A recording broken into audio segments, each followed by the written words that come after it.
दोस्तों, इस वीडियो में आप देखेंगे 2024 में रिलीज हुई एक हॉरर फैंटेसी मूवी की कहानी, जिसमें कॉमेडी और सस्पेंस के अलावा ऐसा बहुत कुछ है जिससे आपको भरपूर मजा आएगा। इसलिए वीडियो को पूरा आखिरी तक जरूर देखें, क्योंकि इस फिल्म की IMDb रेटिंग भी काफी अच्छी है और लोग इसे काफी पसंद भी कर रहे हैं। चलिए अब कहानी शुरू करते हैं। फिल्म की शुरुआत में एक खाली थिएटर में एक बच्ची को डांस प्रैक्टिस करते हुए दिखाया जाता है। वहीं से कुछ दूरी पर किडनैपर्स की एक टीम एक गाड़ी के अंदर उस बच्ची को किडनैप करने की प्लानिंग कर रही होती है, जबकि उस डांसर लड़की के घर के पास एक दूसरी गाड़ी में इन्हीं किडनैपर्स के बाकी साथी होते हैं, जिसमें एक हैकर लड़की भी होती है, जो दूसरे गाड़ी में मौजूद अपनी टीम के लोगों को बताती है कि मैंने इस लड़की के घर का CCTV कैमरा हैक करके ऑफ कर दिया है। इधर वो डांसर लड़की थिएटर से बाहर निकलती है और बाहर खड़ी अपनी कार में बैठ जाती है। इस कार में किडनैपर्स की टीम ने एक GPS ट्रैकिंग डिवाइस भी लगाया था, इसलिए जैसे ही उनकी कार आगे बढ़ती है,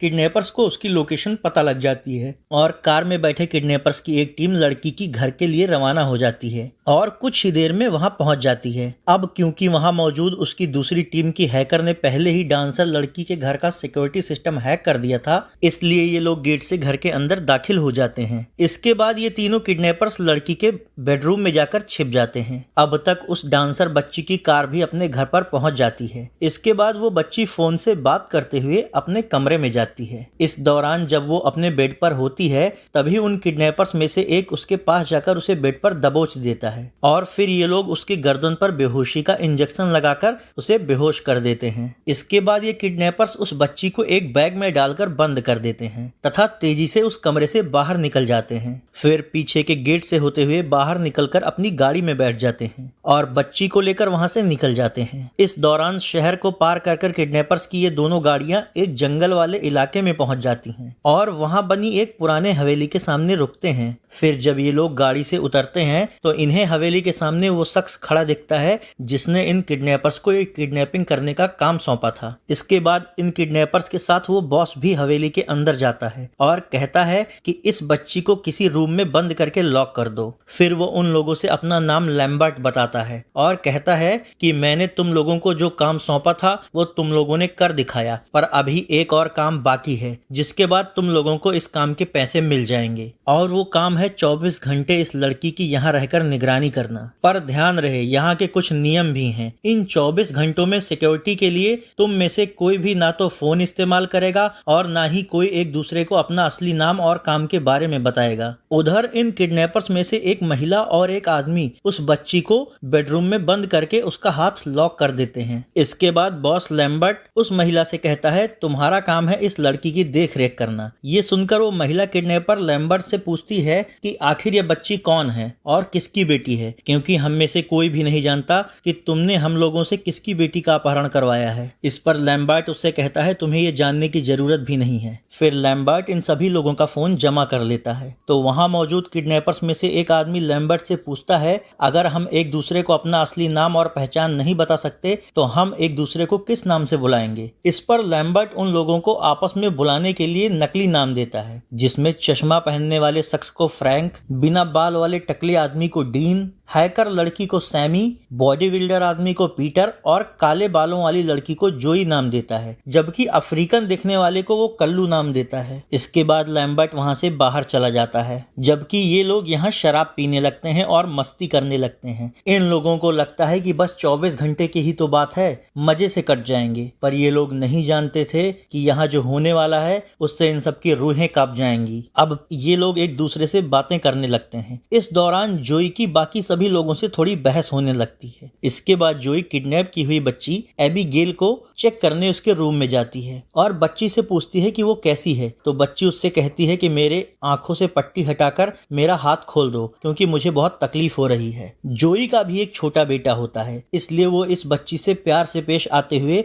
उसकी आंखों से पट्टी हटाकर उसके हाथ को खोल देती है। अब वो बच्ची पूछती है आखिर तुम लोग मेरे साथ ऐसा क्यों कर रहे हो। तो जोई कहती है एक बार तुम्हारा बाप हम लोगों को मुंह मांगी रकम दे दे, फिर हम तुम्हें छोड़ देंगे, तब तक मैं तुम्हारा यहाँ ख्याल रखूंगी। फिर जब जोई वहाँ से जाने लगती है तो वो बच्ची एबिगेल उससे कहती है, तुम लोग नहीं जानते कि मेरा बाप कौन है और आगे तुम लोगों के साथ जो भी होने वाला है उसके जिम्मेदार तुम लोग खुद ही होगे। ये सुनकर जोई घबरा जाती है। दूसरी ओर बाकी किडनैपर्स वहाँ मस्ती कर रहे होते हैं। तभी जोई वहाँ पहुँचती है और फ्रैंक से कहती है कि मुझे लगता है कि उसका बाप कोई बहुत खतरनाक आदमी है। ये सुनकर फ्रैंक भी सोच में पड़ जाता है, क्योंकि उसे भी नहीं पता होता कि उस बच्ची एबिगेल का बाप कौन है। तो इस बात का पता लगाने वो उसके रूम में जाता है और गन लेकर एबिगेल को डराते हुए उससे उसके बाप का नाम पूछता है। तो वो अपने बाप का नाम क्रिस्टोफ लाजार बताती है। ये नाम सुनते ही मानो फ्रैंक के पैरों तले जमीन खिसक जाती है और भागते हुए वो बाकी लोगों के पास जाता है और उन सबसे कहता है, मैं तुरंत यहाँ से निकल रहा हूँ। तो जोई उसको पीछे से रोककर पूछती है, आखिर बात क्या है और तुम बिना कुछ बताए यहाँ से क्यों जा रहे हो? इस पर फ्रैंक घबराकर कहता है, वो क्रिस्टोफर लाजार की बेटी है और तुम लोगों को अंदाजा भी नहीं है कि वो कौन है। ये सुनकर वहाँ मौजूद लोग उससे पूछते हैं कि कौन है ये लाजार। तो फ्रैंक उन्हें बताता है कि उसका साम्राज्य कितना बड़ा है और कितने देशों में फैला है कोई नहीं जानता, और लोगों का मानना है कि वो कोई साधारण इंसान नहीं बल्कि एक वैम्पायर है जो अपने दुश्मनों को नर्क जैसी सजा देता है। ये सुनकर बाकी लोग भी घबरा जाते हैं और कहते हैं, शायद इसलिए ही लैम्बर्ट ने हम लोगों को इस लड़की के बारे में कुछ नहीं बताया। फिर ये लोग लड़की को यहीं छोड़कर चुपचाप यहाँ से भाग जाने का प्लान बनाते हैं। लेकिन टकला डीन कहता है कि इससे लैम्बर्ट हमें जो 70 लाख रुपए देने वाला है वो नहीं देगा, इसलिए क्यों ना हम लोग यहीं रहकर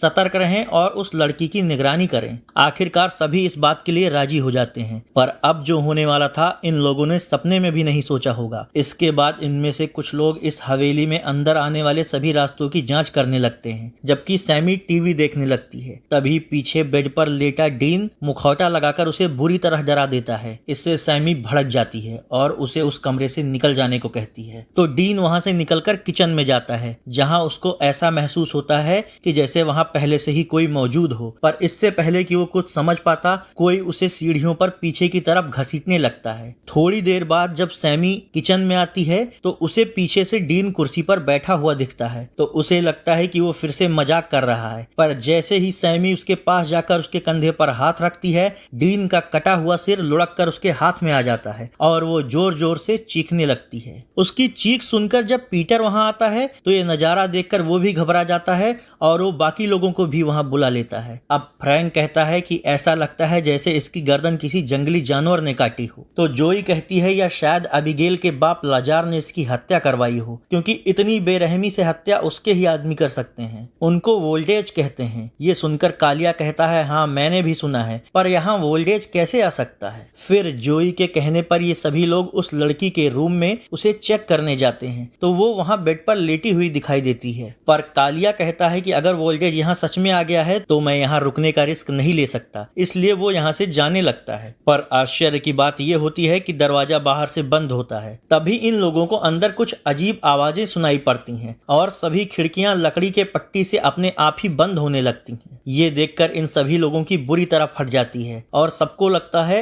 आज उन लोगों की ठुकाई होकर रहेगी। तभी कालिया ऊपर सीढ़ियों की ओर भागता है तथा जोई उसके पीछे जाती है, पर उसके पहले वो एबिगेल के रूम में जाती है। तो एबिगेल उससे कहती है, फ्रैंक ही वोल्टेज है और वो पहले मेरे पिता के लिए काम करता था। जोई ये बात कालिया को बताती है। कालिया कहता है, पता नहीं कौन सच बोल रहा है और कौन झूठ, कहीं ये सब बॉस लैम्बर्ट का ही तो कोई प्लान नहीं। फिर वो जोई से कहता है, तुम बाकी लोगों को साथ लो और मैं बाहर निकलने का कोई रास्ता खोजता हूँ। पर जैसे ही वो कुछ कदम आगे चलता है अचानक से रुक जाता है। उसको इस तरह देखकर जोई उसके पास जाती है तो उसके होश उड़ जाते हैं, क्योंकि किसी ने कालिया के गर्दन और चेहरे पर नोचकर उसे मार डाला था। जोई को कुछ समझ में नहीं आ रहा होता कि इतनी तेजी से कौन ये सब कर रहा है, इसलिए वहां से जाकर वो सैमी, पीटर और फ्रैंक तीनों की ओर बंदूक तानकर कहती है, सच बताओ तुम तीनों में से कौन कर रहा है ये सब? फ्रैंक उससे कहता है, तुम्हारा दिमाग खराब हो गया है? तो जोई उससे कहती है कि तुम ही वोल्टेज हो ना, तुम पहले एबिगेल के बाप लाजार के लिए काम करते थे, मुझे उसने सब बता दिया है। इस पर फ्रैंक कहता है, वो हम लोगों को आपस में लड़वाने के लिए ऐसा कह रही है, उसको तो मैं अभी बताता हूँ। तो जोई उसको ऐसा करने से रोकती है, पर इस दौरान पीटर एबिगेल के रूम में चला जाता है और उस पर गन तान देता है। लेकिन तब तक जोई वहां आकर उससे भिड़ जाती है। अब आखिरकार अबिगेल इन लोगों को अपना असली रूप दिखाती है। दरअसल वो एक वैम्पायर होती है और बाकी किडनैपर्स को भी इसने ही मारा था। फिर वो छलांग लगाकर पीटर पर हमला कर देती है। ये देखकर फ्रैंक अबिगेल के खोपड़ी में गोली मार देता है, पर वो मरने की बजाय फिर से उठ जाती है।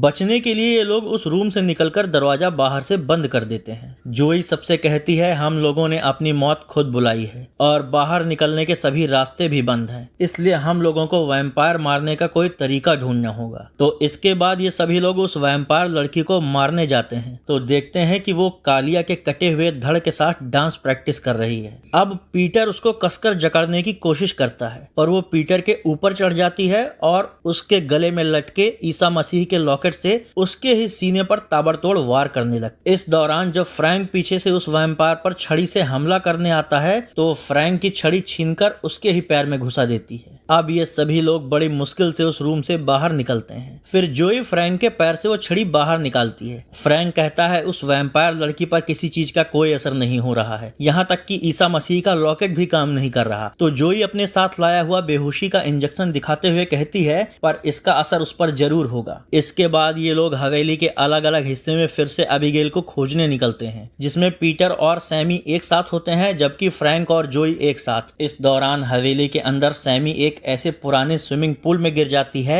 जहां कई सड़ी हुई लाशें पड़ी होती हैं, जिससे वो बहुत डर जाती है और जोर जोर से चीखने लगती है। फिर उन लाशों के बीच से रेंगते हुए बड़ी मुश्किल से बाहर निकलती है। दूसरी ओर पीटर घर के अंदर एक जगह खड़े होकर अपनी उंगली में घुसी एक पिन निकालने की कोशिश कर रहा होता है कि तभी उसके पीछे वो वैम्पायर लड़की आ जाती है। उसको देखते ही पीटर की बुरी तरह फट जाती है और वो वैम्पायर चिल्लाते हुए भागता है, क्योंकि पिछली बार अबिगेल ने पीटर की हालत खराब कर दी थी। अब पीटर कॉरिडोर में भाग रहा होता है और अबिगेल उसका पीछा कर रही होती है। फिर पीटर कॉरिडोर से निकलकर बाहर से दरवाजा बंद कर लेता है, लेकिन अबिगेल वो दरवाजा तोड़ देती है तो पीटर सीढ़ियों से होते हुए फिर से भागने लगता है। इस दौरान फ्रैंक एक कमरे का दरवाजा खोलता है, जिससे टकराकर पीटर नीचे जमीन पर गिर जाता है। अब तक जोई और सैमी भी वहां आ जाते हैं, जबकि एबिगेल रेलिंग पर चढ़ती हुई फ्रैंक की ओर बढ़ने लगती है, जिससे डरकर फ्रैंक नीचे की ओर भागता है, पर एबिगेल उसको पीछे से धक्का दे देती है, जिससे वो सीढ़ियों से लुढ़कता हुआ नीचे आ जाता है। अब एबिगेल भी नीचे आकर फ्रैंक के ऊपर चढ़ जाती है और उसका गला दबाने लगती है। इस दौरान जोई पीछे से एबिगेल को वो इंजेक्शन लगाने की कोशिश करती है, तो एबिगेल उससे इंजेक्शन छीनकर उसे एक चैनल के अंदर फेंक देती है, पर चैनल लॉक होता है, इसलिए जोई अंदर हाथ डालकर इंजेक्शन निकालने की कोशिश करने लगती है। उधर फ्रैंक का गला दबा रही एबिगेल को जब सैमी पीछे से पकड़कर खींचती है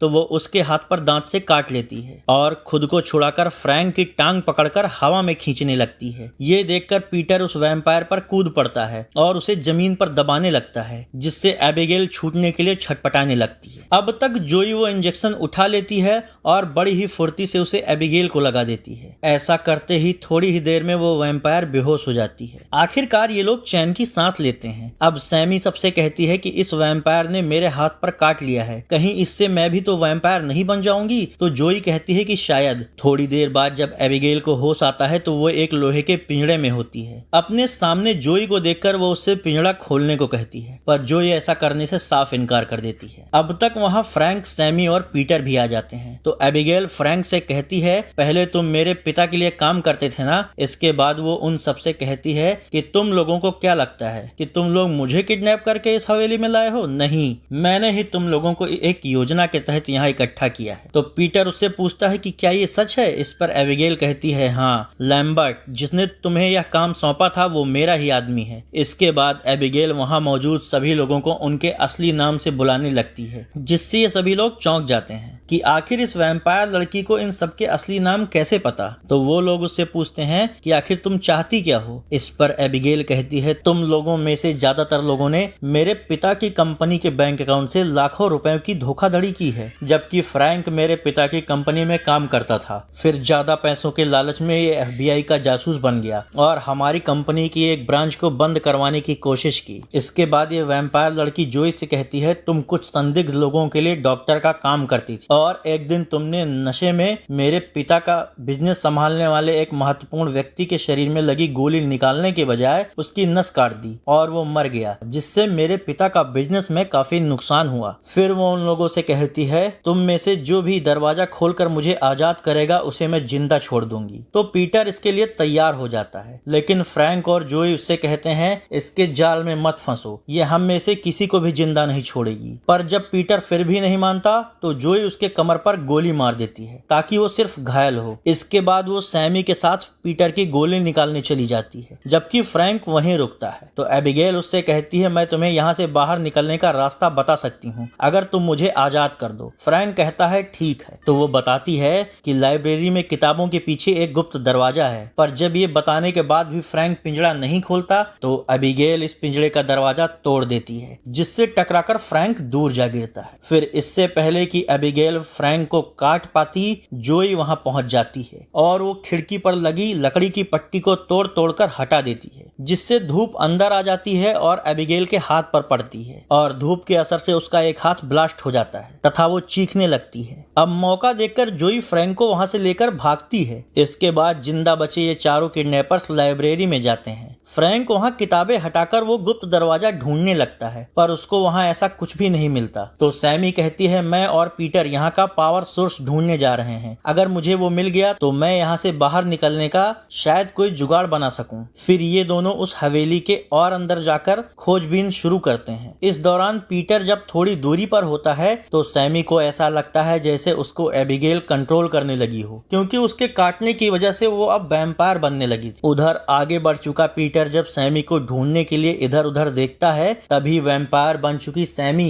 एबिगेल के कंट्रोल में होने की वजह से पीटर पर हमला करके उसे काटने लगती है, जिससे पीटर छटपटाता हुआ नीचे गिर जाता है। तो सैमी उससे कहती है कि अब मैं एबिगेल हूँ। आखिरकार पीटर मर जाता है और एबिगेल सैमी को अपने इशारों पर नचाने लगती है। थोड़ी देर बाद जब जोई सैमी को पीछे से पीटर के लाश के पास बैठी हुई देखती है तो समझ जाती है कि ये भी एबिगेल की वैम्पायर गुलाम बन चुकी है, इसलिए उसका चेहरा देखते ही दोनों वहां से भागते हैं। पर वैम्पायर सैमी बहुत ही तेजी से इन दोनों के सामने आ जाती है। फिर जैसे ही वो इन दोनों की ओर बढ़ती है, जोई सामने आ रही धूप को एक प्लेट के जरिए सैमी की बॉडी पर मोड़ देती है, जिससे सैमी की बॉडी धूप से ब्लास्ट हो जाती है। फिर वहां से ये दोनों लाइब्रेरी में दिख रहे एक दरवाजे से होकर एक दूसरे कमरे में पहुंच जाते हैं। वहां उन्हें कंप्यूटर के सामने बैठा बॉस लैम्बार्ड दिखता है, पर वो भी एक वैम्पायर ही होता है और वो जोई का गला दबाने लगता है। तो फ्रैंक पूछता है कि अब आखिर तुम क्या चाहते हो? तो लैम्बार्ड कहता है, 2 साल पहले एबिगेल ने मुझे भी वैम्पायर बना दिया, इसलिए मैं चाहता हूँ कि तुम उसे मारने में मेरी मदद करो, क्योंकि वो मुझे कंट्रोल नहीं कर सकती। अगर तुम मेरे खून से वैम्पायर बनोगे तो तुम खुद पर पूरा कंट्रोल कर सकते हो। अगर ऐसा नहीं किया तो लाजार भी आता होगा और वो और उसकी बेटी तुम दोनों को जरूर मार डालेंगे। फिर वो फ्रैंक को काटकर उसे भी वैम्पायर बना देता है और उससे जोई को मार डालने को कहता है, पर फ्रैंक ओक की लकड़ी घुसाकर लैम्बार्ड को ही मार डालता है। अब तक वहां एबिगेल भी आ जाती है, तो फ्रैंक उसको पकड़कर उसका ज्यादातर खून चूस लेता है, जिससे वो गिर जाती है। इस दौरान जोई ओक की लकड़ी लेकर वहां से भागने की कोशिश करती है, पर वैम्पायर फ्रैंक उसका पीछा करके उसे पटक देता है। फिर वो उसका गला दबाने लगता है और उसे नीचे ढकेल देता है, पर तभी एबिगेल वहां आकर जोई को कैच कर लेती है और कहती है, मैं उससे अकेले नहीं लड़ पाऊंगी, तुम उसे मारने में मेरी मदद करो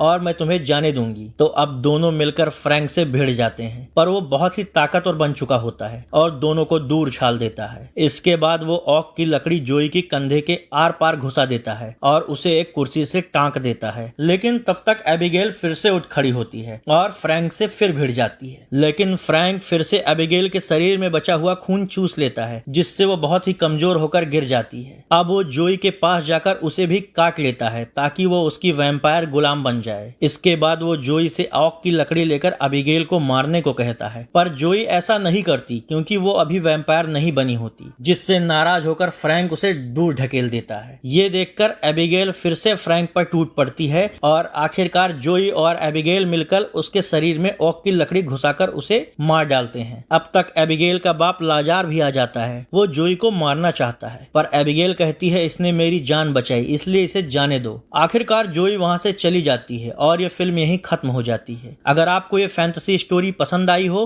तो चैनल को सब्सक्राइब करना ना भूलें।